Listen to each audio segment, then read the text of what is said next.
presented by Mafia Music Pahalpur.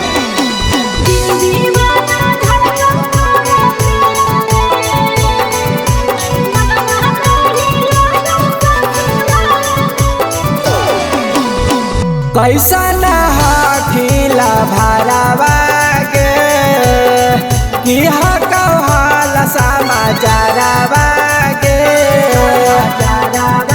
हे गे कैसा नहाखिला भरावा के कि हकौहल समाचारवा के दीवाना धड़कब तोरा प्यार में मनवा नहीं लागल ससुराल में।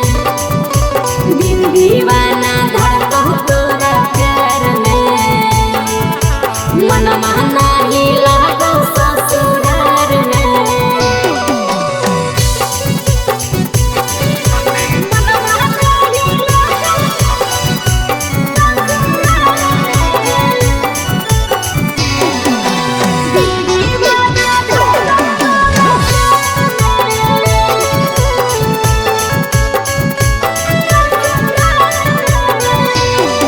अगे पहिले नियन सुन गे छौरी करही नहीं बतिया और सोचा में तोरा सुनै रे जाना बिगड़ी गेलै हलतिया।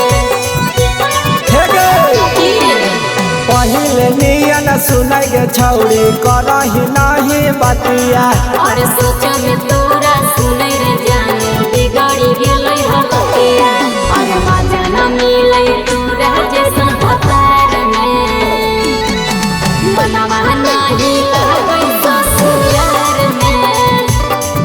और दीवाना भइलौ तोरा प्यार में मनवा नहीं लागौ ससुराल में।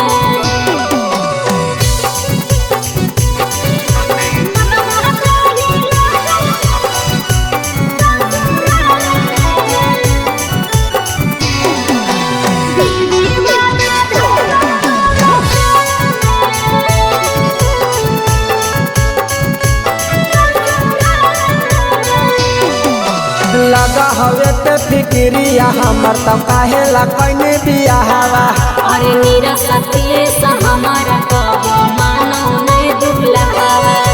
काहे गे लगा हवे ते फिक्रिया हमर तब काहे ला कइने बियाहवा और नीरा सतिए से